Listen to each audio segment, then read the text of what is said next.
Hello, and welcome back to the Witches Brew podcast. I am your host, Amanda.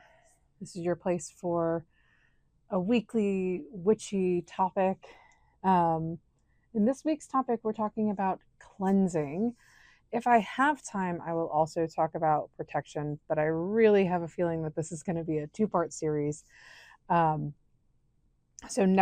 likely next week will be protection, but I guess we'll see where today takes us and how much I yap. So why is cleansing important?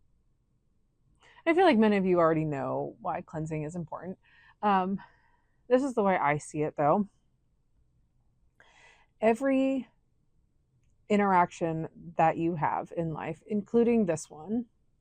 Now, even though I'm filming this mid-July 2025, and you are listening to this whenever you are listening to this, we are still exchanging energy.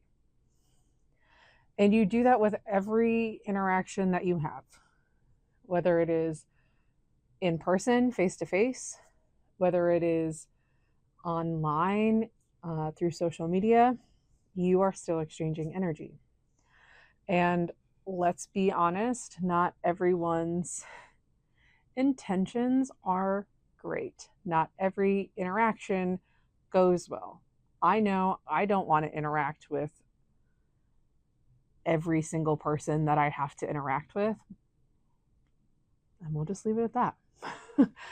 And cleansing is just a way to keep yourself and to keep your space energetically aligned for you and like open and ready to receive. Now, also, when you are doing spell work, when you are doing witchcraft, you are doing energetic manipulation. That's basically what you are doing. And the way I practice, I work with spirits. I also, psychic medium, I do readings.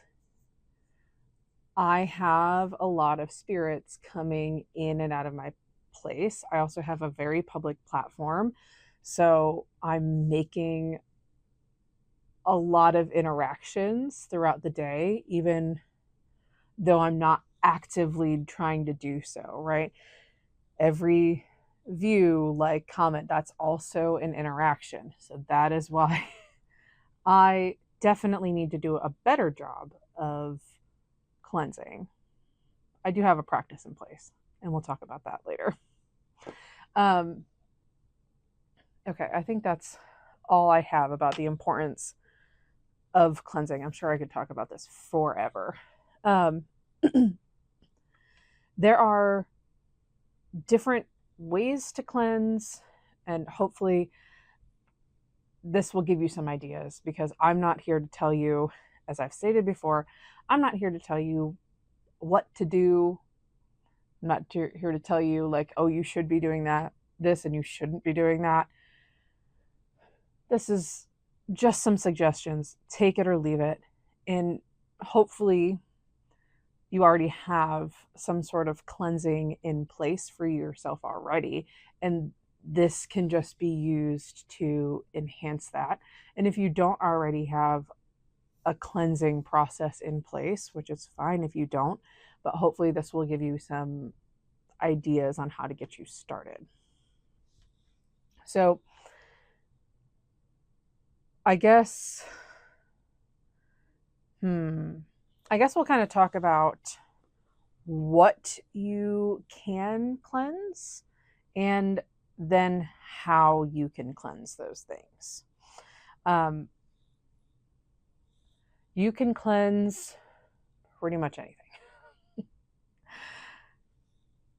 I like to cleanse myself, my space, my tools that I use.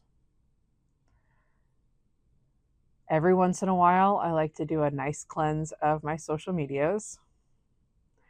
And I also do a lot of like aura and energetic field cleansing as well. Do I do all these things every day? No. I will typically cleanse my whole house, like do a deep cleanse. I would say 2 to 4 times a year. Now, I will cleanse myself energetically a couple times a week. I amp it up even more when I am teaching throughout the school year. Because, man, the energy of 7th graders is wild. Just wild. I will typically cleanse my tools. It depends on what kind of spell work I'm doing. I try to do a pretty good job of at least energetically cleansing them in between each spell work. Do I always do that? No. And I tend to, oh, sorry, that was weird. I tend to cleanse myself almost every time I take a shower. And we'll talk about that later. All right. Do I cleanse my tarot decks after every reading? No. Should I?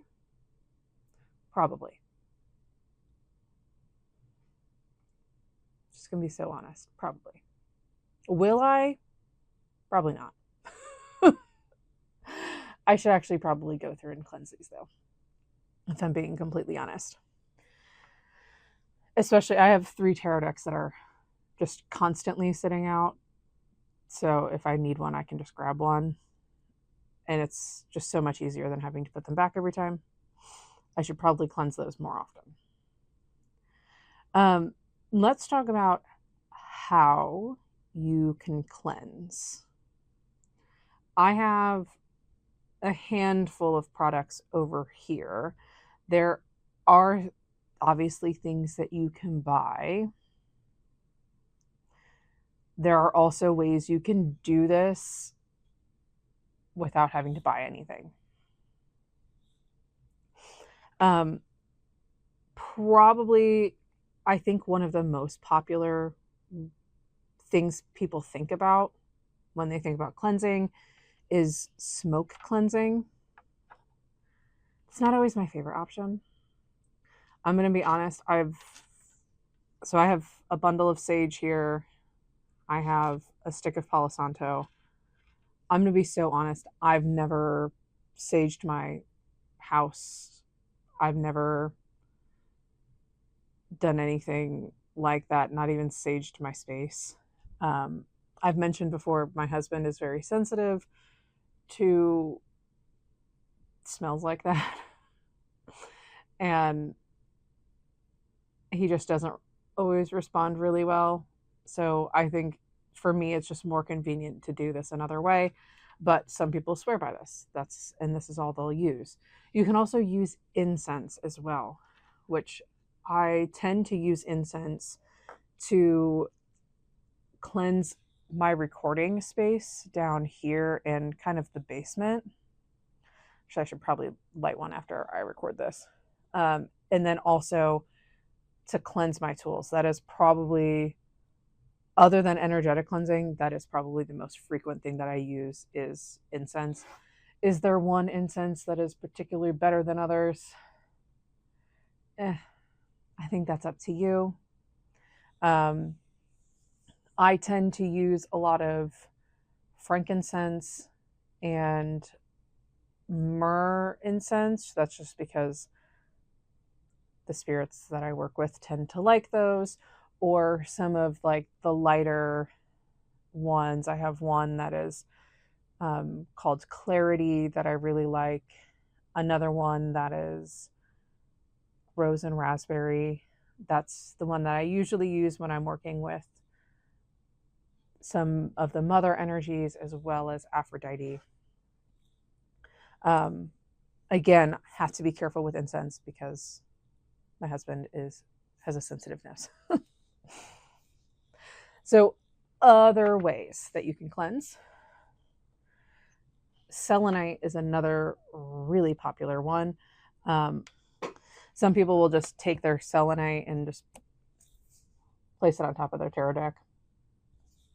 Some people will take selenite and place it on top of a door frame to cleanse the energy that is coming into and really out of a space, which honestly I think is great. I might do that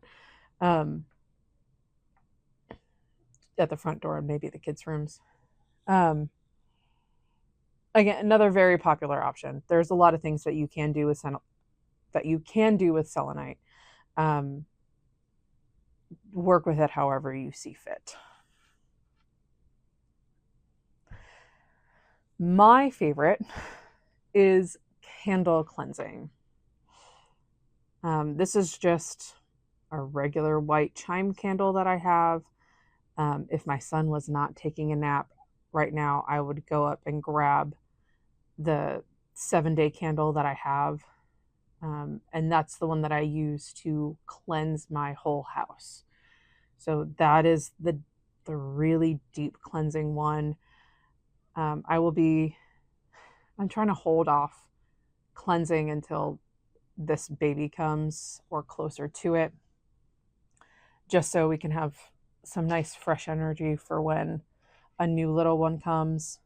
But I have a spell on my channel that is cleansing and protection, and the white candle is cleansing, the black candle is protection. Honestly, I'll talk about my whole home ritual here in a bit, but when I feel like I just need a little boost, the incense and the energetic just isn't really cutting it, or I also need a little bit of extra clarity sometimes when there's just too many energies around, I should say. When there's too many spirits in my house, I can get overwhelmed and get a lot of brain fog, get a headache, things like that. So I really love having little white chime candles on hand. I will also use a bunch of herbs for cleansing: rosemary, sage, salt for protection, kind of wrap everything up in one. Black pepper is another really great one for protection. Honestly, there are so many great herbs for cleansing and protection. If you just search up like herbs or flowers or things, witchy things for cleansing, you're going to find so many options. Speaking of herbs and other things, simmer pots are a great option. Again, I do a simmer pot. It depends. I do them less in the summer because it's really hot here in Ohio. But I try to do them every couple months. And I have one posted or about to be posted on my YouTube channel, again, doing the bulk recording, so not totally sure when. But it has lemon for cleansing, salt for protection, rosemary for cleansing and protection, lavender for calm, and mint for money, I believe I said. Peppermint, honestly, mint is just a great herb, period. But we'll talk about that another time. But simmer pots are great. You just fill it up with water. You let it sit on the stove. If you're having a day where you're going to be at home for a good 3 to 7 hours, just pop on a simmer pot. It doesn't even have to be like a giant sauce pot. I just use my little one, and it works great. What I try to do is, for at least an hour or so, I try to have all of the interior doors open so that the water vapor can get everywhere and cleanse everything. It is a really good, just quick fix solution. Again, not as fast as a little candle cleansing spell, but it really does get the job done. And a simmer pot is also part of my process when I do my full home cleanse and protection thing, which again will be coming here soon. Another good easy way to cleanse, and we have a couple more things over here, but another good way to cleanse is sound cleansing. You can do this with a bell. I ordered one. I'm just waiting for my little bell to arrive. You just ding it in the corners throughout your house. Super simple, easy way. You can, and I'm not going to do it super loud because little one is sleeping right upstairs. But you can also do like a clap cleanse, just clap real loud throughout your house and cleanse the space that way. Now, one of my go-to ways is energetic cleansing or visual cleansing. I do something similar for protection. I do the same thing when I open up a new deck. So I guess I'll kind of explain to you with a tarot deck. If I don't happen to have incense lit, I will also do this with my spell jars before I start a spell jar. But what you do is you take the object in your hands, close your eyes, focus your attention on the object.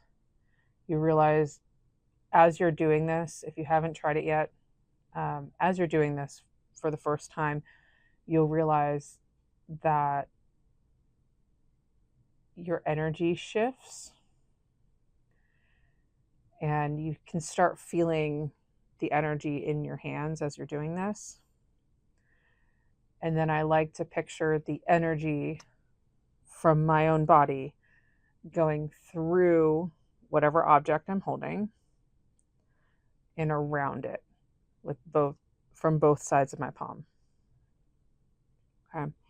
Now, if you want to do something that's too big to actually like put in your hands, like I'm just going to grab my water bottle. And I know if you're listening to this on the podcast, you cannot actually see what I'm doing, but I'm trying to describe it as best as I can. So I have a giant Yeti water bottle that I cannot fully fit in the palms of my hands. So I do the same as I'm doing spell work. I will place my hands around the object, not necessarily touching it, but kind of creating a circle, almost like a force field, if you will, with my hands. Again, I will close my eyes. I will focus my energy to my palms, and then my hands start to tingle. And then again, same thing. I will picture the energy wrapping around the object.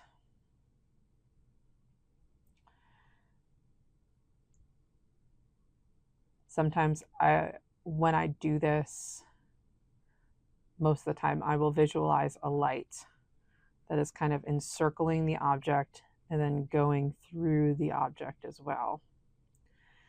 And I'll stay here sometimes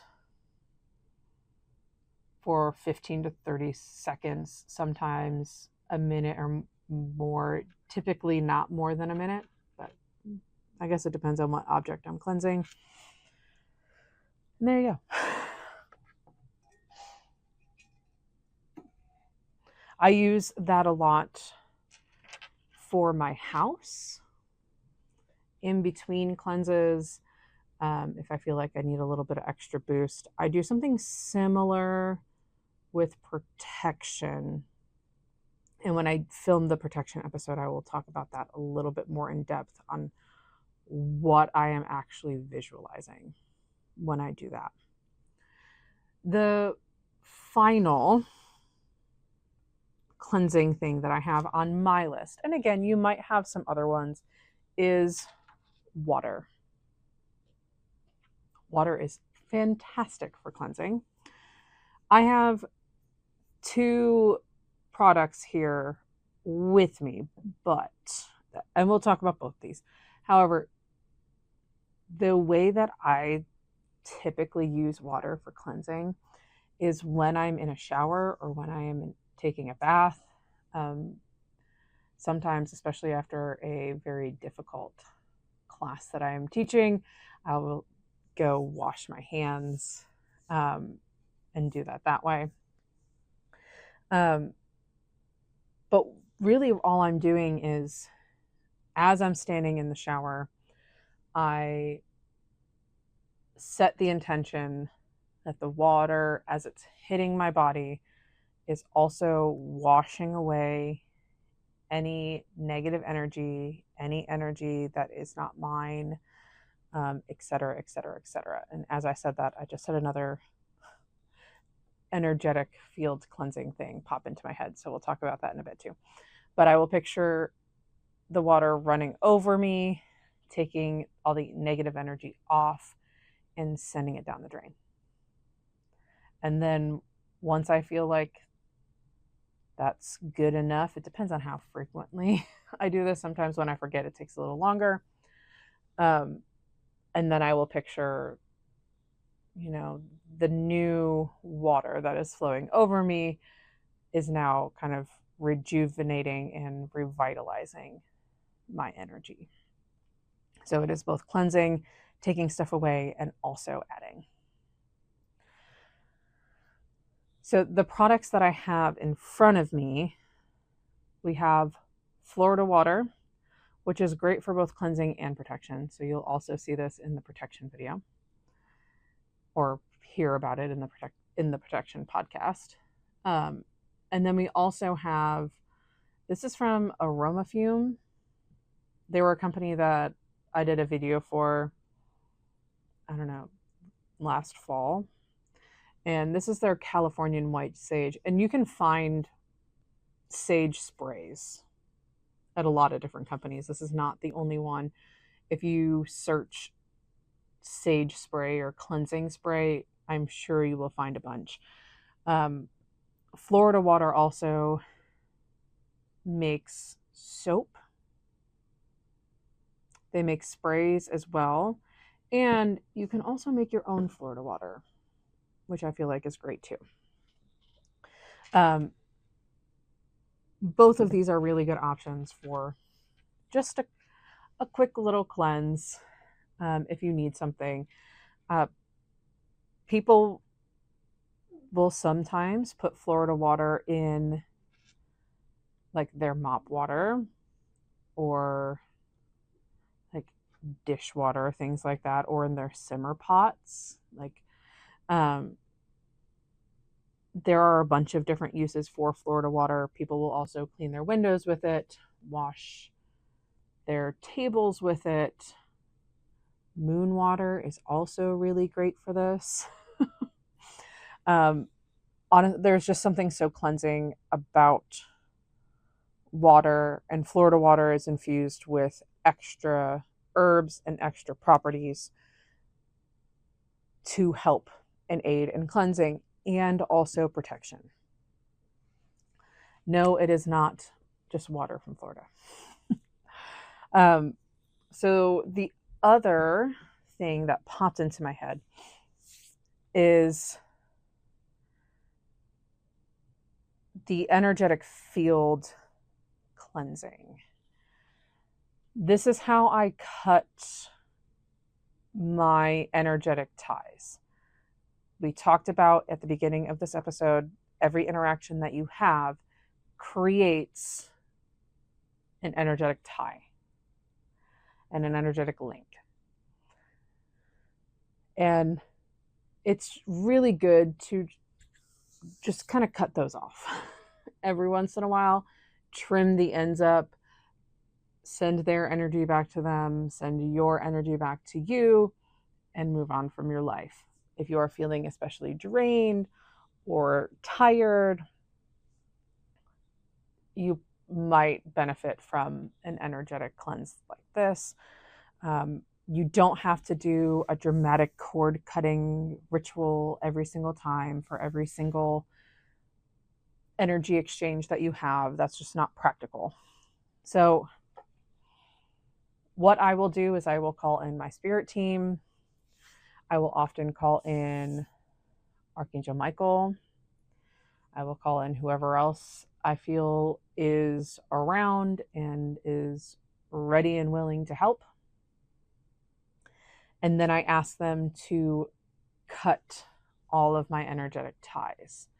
Now, I'm going to be so for real with you. I should definitely be doing this more frequently. Just hands down. I typically do it once a month, which I know is not enough for how many energetic ties I actually have going on. But I will call them in. I will ask them to please cut away any energetic ties that I may have lingering, send their energy back to them, send my energy back to me. And then I will put my palms together, really my hands together. So my fingers are laying on the opposite palm. All right, you can also, put your hands together and swipe that way. But then what I do when I have my hands together is I just pull them apart really fast. All I'm doing is trying to figure out the best way to describe this for the podcast listeners. I'm really just swiping my hand. So like I'm not gripping anything. It's just I'm sliding my palms over each other. All right, in a swiping motion. Again, you can also, swipe them as long as you are swiping kind of away from yourself, not towards yourself. All right. What I've also done is put my fingers in the shape of scissors and just like cut, cut, cut, cut, cut. Or another thing that works for me is snapping. And I will do that as many times as I feel like I need to. Typically, again, because I do it so infrequently. And I have so many connections that I typically do it 3 times. 1, reset, do it again. 2, reset, do it again. 3. Then I say thank you. There we go. Another good practice is to have, if you work with spirits, is to have your energetic team clear out any energetic debris. So anything that is no longer serving you. You can just ask them to do that as you are doing your energetic cord cutting ritual, right? Or really whenever. This works for me really well, honestly, just in general. But I noticed when I start getting overwhelmed in very crowded places, it also really helps then. And it helps kind of calm and ease my anxiety. So I hope some of those will help you. Here's what I do, and here's what my practice is. Like I said, I do a full cleanse of my house I would say 2 to 4 times a year. And that is where I take my white pillar 7-day candle. I will light it. I will call in whoever I'm working with, whoever is around, whatever spirit is around to help. And I will take the candle and just run it along every single wall in my house, interior and exterior. It takes a while. It is very exhausting. I've mentioned it on the podcast before. my house has been compared to a train station, that like a busy train station that always has people going in and out. So I definitely need to do this a couple times a year. A typical person would probably only have to do it like once a year. I usually try to do it once a season, generally around like the big equinoxes, just because that's when the energy is the highest. I will then supplement with simmer pots, white candle cleansing, incense. Actually, I think I'm going to start using this Californian white sage spray a little bit more, cleanse things that way. And then I also do my energetic cleansing, my aura cleansing in the shower. I try to do that every time I shower. And then also cutting my energetic ties at least twice a month.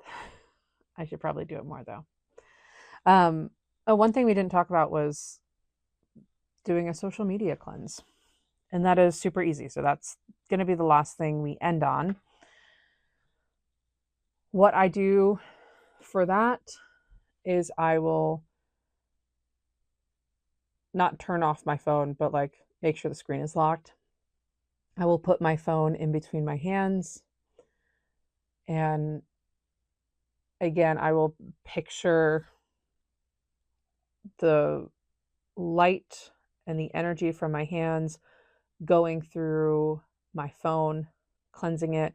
I will also ask the spirits that are around to help cleanse and purify my socials, including honestly email and text, things like that. Just clear out any negative energy. People on the internet can be pretty nasty, so it's just a nice practice to do every, I don't know, a couple times a year. If you're like super public on social media, if not, less than that is fine. So, and again, this is not to say you have to do any of these things. That's never my point with the podcast or any of the videos on this channel.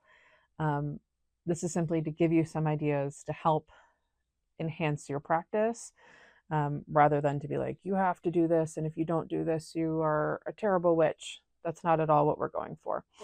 So hopefully by listening to this, you have gleaned some ideas to help your practice. And I will see you again next week to talk about protection. Bye.